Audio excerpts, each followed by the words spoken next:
Hi, this is Pete Celi at NAMM 2019. You're watching VisionQuest Sound.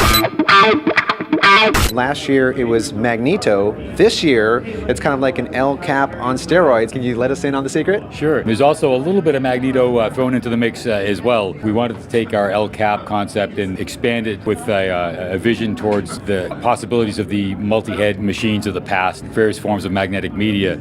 So we included three different voices. The first one is drum, which is based on the spinning platter style Benson machines that used a steel wire as its recording medium, and then the tape is based on classic Space Echo Echoplex style. Studio is a cleaner, reel-to-reel style multi-head tape delay that would be created through studio techniques. So here is the drum style delay. Some of the well-known drum circuits had many tubes in them at each stage. The input amplifier, the summing amplifier, the record and playback amplifiers, the output summer that mixed the output mixer of the input and the delays. There were tube stages in each of those sections. So there were many opportunities to get harmonically rich and saturated style delays, and gives it kind of a very dynamic effect as well. That's present here in our drum style. We've got a record level, which is an analog control actually. It controls an analog gain stage that sends a signal into the signal processor. So when you change the record level, you're changing, it's only an analog control, but it sends a hotter signal into the processor, which further processes it. So it's a discrete JFET input stage that affects the signal path there. So there's a little more extreme record levels. So one of the things we've done here is paying homage to the old Benson 603 machine, had individual buttons for the playback and feedback heads. So the playback heads are without any feedback on. You'll just basically hear the four heads being repeating.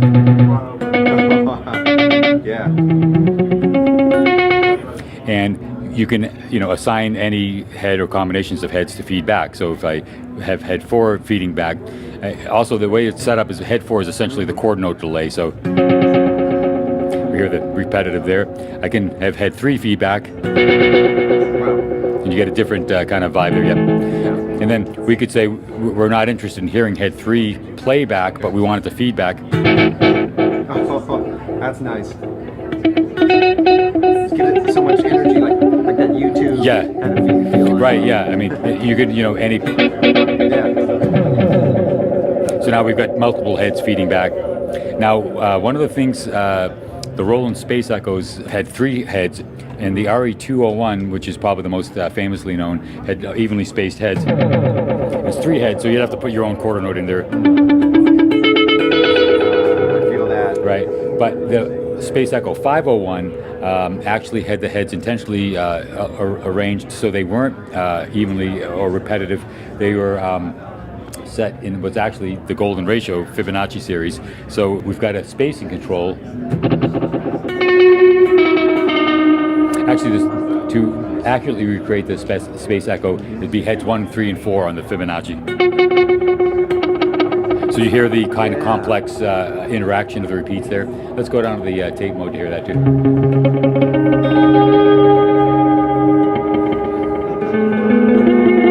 Now, again, contrasting with the even, is very different. So all we didn't change any heads or feedback combination, we just changed the spacing.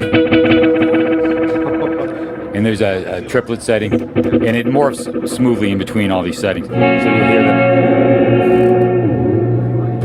So the silver setting is one that it's a series where the repeats kind of stack up towards the chord note.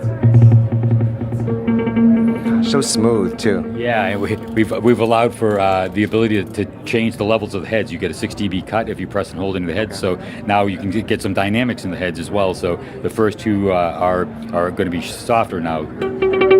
So you get kind of a swelling into the chord note. Heavenly. Thanks.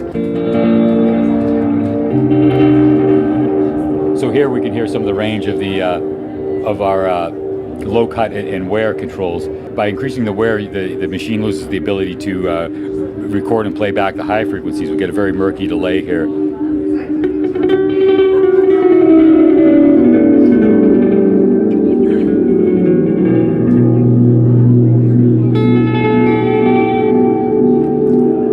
to the other extreme, we'll get a very high pass. We've got the where it's a very fresh machine, but the low cut is removing all the low signals.